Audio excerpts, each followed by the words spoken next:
Good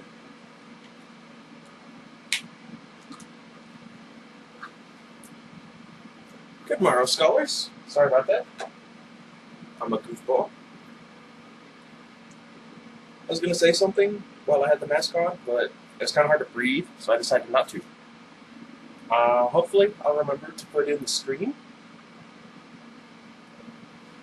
Anywho, where were we?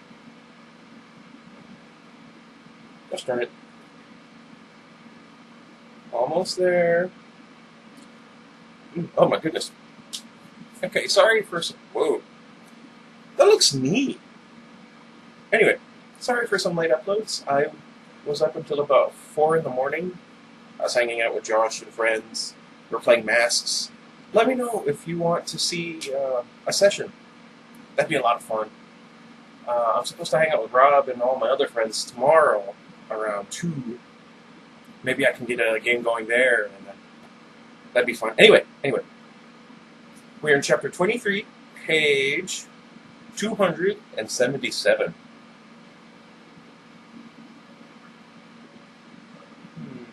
That was weird. Anyway, raindrops falling on my head.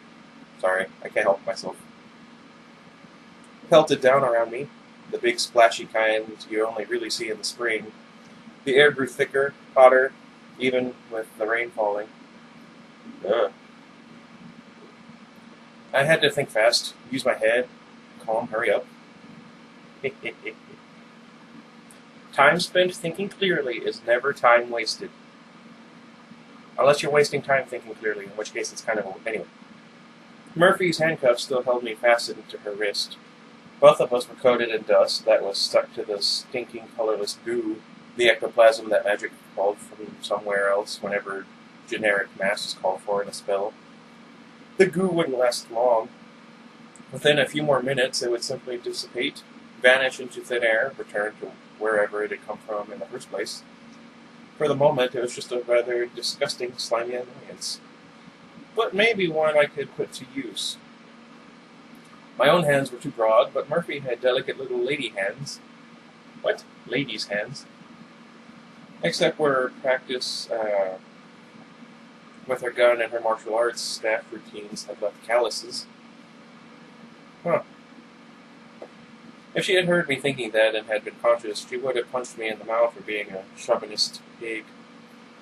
It kind of sounds like you deserve it. I feel aghast that I said it out loud. One of the EMTs was battling into... Oh, a friend of mine's an EMT. I hope he's doing okay. I haven't seen him in years. Into a headset, while the other was on Murphy's other side, supporting her along with me. It was the only chance I was going to get. I hunched over beside Murphy's diminutive form. I think I mispronounced that. And tried to shroud what I was doing with the dark folds of my black duster. I worked at her hand, squeezing her limp, slimy fingers together and trying to slip the steel loop of handcuffs over her hand. I took some skin off of her, and she groaned a lot, but I managed to get the cuffs off her wrist, just as the EMT and I sat her down on the curb next to the ambulance. The other EMT ran to the back of the ambulance and swung it open, rummaging around inside of it. I could hear sirens, both police cars and fire engines. Sounds about right. Approaching from all directions. Nothing's ever simple when I'm around. She's been poisoned, I told the EMT. Why am I having such a hard time with that? It's just 3 letters. Blue inside is on her right upper arm or shoulder. Check for a massive dose of brown scorpion venom. There should be some anti-venom available somewhere. She'll need a tourniquet and... Buddy, the EMT said, annoyed. I know my job. What the heck happened in there? Don't ask, I said, glancing back at the building. The rain came down more heavily by slow degrees. Was I too late? Would I be dead before I could get to the lake house? You're bleeding, the EMT told me without looking up for Murphy. I looked down at my leg, but it didn't start hurting until I actually saw the injury. It's funny how that happens sometimes. And remembered that I had it. The scorpion's claw had ripped me pretty good, opening a 6-inch tear in the leg of my sweats and a comparable gash in the leg beneath, ragged and painful. Ugh. Sit down, the EMT said. I'll take care of it in a second. He wrinkled up his face. What the heck is that stinking stuff all over you? I wiped rain from my hair, slicking it back. The other EMT came running with a bottle of oxygen and a stretcher, and they both bent over their work with Murphy. Her face had discolored, pale in parts, too brightly red in others. She was as limp as a wet dollar. There we go. That's an interesting description I've never heard before. Except for the occasional shudder or flinch quivers of her muscles that came from nowhere, pained her for a moment and then apparently vanished. It was my fault Murphy was there. It had been my decision to hold information away from her that had compelled her to take direct action, to search my office. If I'd just been more open, more honest, maybe she wouldn't be lying there right now, dying. I didn't want to walk away from her. I didn't want to turn my back on her again and leave her behind me, alone. But I did. Before the support units arrived, before police started asking questions, before the EMTs began looking around for me and giving my description to police officers, I turned on my heel and walked away. I hated myself every step. I hated leaving before I knew if Murphy would survive the scorpion's venomous sting. I hated that my apartment and my office building had been trashed, torn to pieces by demons and giant insects and my own clumsy power. I hated to close my eyes and see the twisted, mangled bodies of Jennifer Stanton, Tommy Tom, and Linda Randall. I hated the sick, twisting fear in my guts when I imagined my own spirit frame torn asunder by the same forces. Asunder isn't a word I get to use often. And most of all, I hated the one responsible for all of it. Victor Sells. Victor, who was going to kill me as soon as the storm grew. I could be dead in another 5 minutes. No, I couldn't. I got a little more excited as I thought about the problem and looked up at the clouds. The storm had come in from the west, and it was only now going over the city. It wasn't moving fast. It was a ponderous roller of a thunderstorm that would hammer the area for hours. The Sells Lighthouse is to the east, around the shore of Lake Michigan, maybe 30 or 40 miles away. As the crow flies. That's an expression I've heard before. I could beat the storm to the lake house if I was fast enough, if I could get a car. I could get out to the lake house and challenge Victor directly. My rod and staff were gone, dropped from the scorpion attack. I might have been able to call them down from my office with winds, but as worked up as I was, I might accidentally blow up the wall if I tried. I didn't care to be crushed by hundreds of pounds of flying brick, called to my outstretched hand by the strength of my magic and my fury. My shield bracelet was gone too, burnt out by countering the tremendous force of the impact of the falling elevator. I still had my mother's pentacle talisman at my throat, the symbol of order, of the controlled patterns of power that were at the heart of white magic. I still had the advantage of years of formal training. I still had the edge and experience in sorcerous confrontations. I still had my faith. But that was about all. I was weary, battered, tired, hurt, and I'd already pulled out more magic from the hat in one day than most wizards could do in a week. I was pushing the edge already, in both mystic and physical terms, but that just didn't matter to me. The pain in my leg didn't make me weaker, didn't discourage me, didn't distract me as I walked. It was like a fire in my thoughts, my concentration, burning ever more brightly, more pure, refining my anger, my hate, into something steel hard, steel sharp. I could feel it burning, and I reached for it eagerly, shoving the pain inside to fuel my incandescent anger. He's getting very descriptive as we're nearing the end of this book. See how far we have? Victor's Shadow Man was going to pay for what he'd done to all those people, to me and to my friends. Darn it all. I was not going out before I'd caught up to the man and shown him what a real wizard could do. It didn't take me long to walk to McCannelly's. I came through the door in a storm of long legs, rain, wind, flapping duster, and angry eyes. The place was packed, people sitting at every one of the 13 stools at the bar, every one of the 13 tables leaning against most of the 13 columns. Wow, that is a lot of people. Pipe smoke drifted through the air in a haze, stirred by the languidly spinning blades of the ceiling fans. The light was dim, candles burning at the tables and sconces. What, scones? What? Why would I? Never mind. On the walls, plus a little gray storm light sliding in through the windows. Sorry. Shortness of breath. You know how it is. What was it? Let's see. Storm light sliding in through the windows. The light made the carvings on the columns vague and mysterious, the shadows changing them in a subtle fashion. All of Mac's chessboards were out on the tables, but my sense of it was that those playing and watching the games were trying to keep their minds off of something that was disturbing them. They all turned to stare at me as I came into the door and down the steps, dripping rainwater and a little blood onto the floor. The room got really quiet. Well, we're getting there. They were the have-nots of the magical community. Magi without enough innate talent, motivation, or strength to be true wizards. Innately gifted people who knew that what they were and tried to make as little of it as possible. Dabblers, herbalists, holistic healers, kitchen witches. Sounds like Bumpin' Hall. Troubled youngsters just touching their abilities and wondering what to do about it. Older men and women, younger people, faces impassive or concerned or fearful. They were all there. I knew them all by sight, if not by name. I know how that is. Don't let me forget Iggy's in the tub, so I'm going to clean out his cage.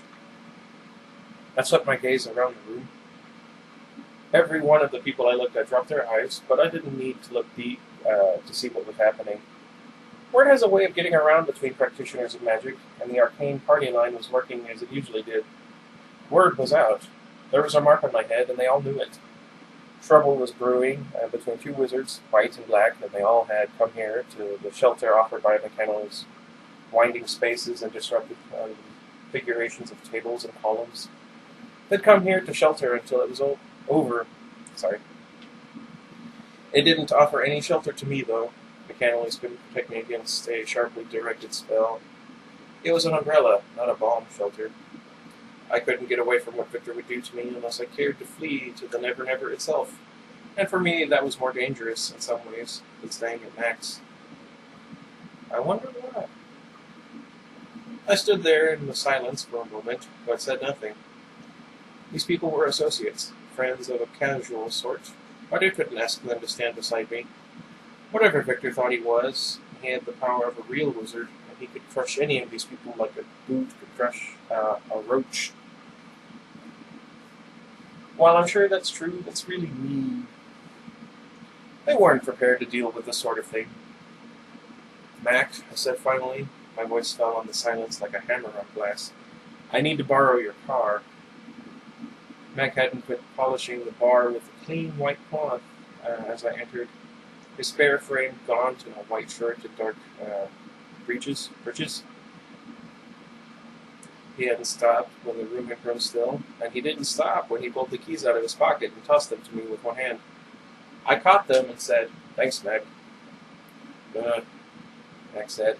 He glanced up at me. "What happened to what's-her-face?" And then behind me, I took the gesture for the warning it was and turned. Lightning flashed outside. Morgan stood silhouetted in the doorway at the top of the little flight of stairs, his broad frame black against the gray sky. He came down the stairs toward me, and the thunder came in on his heels.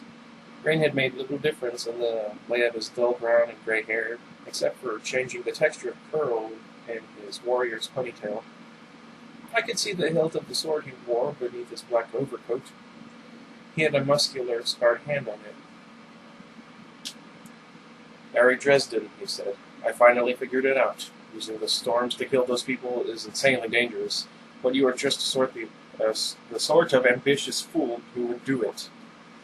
He set his jaw in a hard line. "Have a seat," he said, gesturing at a table. The people sitting at it cleared away fast. We're going to stay here, both of us. I'm going to make sure that you don't have the chance to use the storm to hurt anyone else. I'm going to make sure you don't get to try your cowardly tricks until the council decides your fate. His gray eyes glittered with grim determination and certainty. I stared at him. I swallowed my anger, the words I wanted to throw back at him, the spell I wanted to use to blast him out of my way, and spoke gently. Morgan, I know who the killer is, and he's after me next. If I don't get to him and stop him, I'm as good as dead. His eyes hardened, a fanatic's gleam. Uh-oh. He spoke in two sharp little explosions of single syllables. Sit down. He drew the sword from its scabbard by a couple of inches. I let my shoulders sag. I turned toward the table. I leaned against the back of one of the chairs for a moment, taking a little weight off of my injured leg, and drew the chair out from the table. Then I picked it up and spun it in a half circle with it to gather momentum and smashed it into the warden's stomach. Morgan tried to recoil, but I'd caught him off guard, and the blow struck home hard and heavy with the weight of Mac's handmade wooden chair. Wow. A poor chair. In real life, the chair doesn't break when you slug somebody with it the way it does in the movies. The person you hit is the one who breaks. Morgan doubled over, dropping to one hand and one knee. I didn't wait for him to recover. Instead, as the chair bounced off his ribs, I used the momentum of it to spin all the way around in a complete circle in the other direction, lifting the chair high and brought it smiting down over the other man's back. Huh. The blow drove him hard into the floor, where he lay unmoving. I sat the chair back at the table and looked around the room. Everyone was staring, pale. They knew who Morgan was, what his relationship to me was. They knew about the council and my precarious stance with it. They knew that I had just assaulted a duly appointed representative of the council in pursuit of the execution of his duty. I'd rolled the stone over my own grave. There wasn't a prayer that I could convince the council that I wasn't a rogue wizard fleeing justice now. To hell with him, I said aloud, to no one in particular. I haven't got time for this. Away. Mac came out from behind the bar, not moving in a hurry, but not with his usual laconic lack of concern either. He knelt by Morgan and felt at his throat, then peeled back an eyelid and peered at the man. Mac squinted up at me and said, expressionless, alive. I nodded, feeling some slight relief. However much of a butthead Morgan was, he had good intentions. He and I wanted the same thing, really. He just didn't realize that. I didn't want to kill him. But I had to admit, in some gleeful little corner of my soul, that the look of shocked surprise on his arrogant face as I hit him with the chair was a sight worth remembering. Max stooped and picked up the keys where I dropped them on the floor as I swung the chair. I hadn't noticed that I had. Mac handed them back to me and said, the council will be upset. Let me worry about that. He nodded, not caring. Mac offered me his hand, and I took it. The room was still silent. Fearful, worried eyes watched me. I took the keys and walked up, out of the light and shelter of McCannley's storm, or McCannley's, and into the storm. There we go. Sorry. My bridge is burning behind me. Oh, okay, sure. Why not? So, what'd you guys think? It sounds hilarious, though. Just, honestly, he sounds like the kind of guy I would hit with a chair.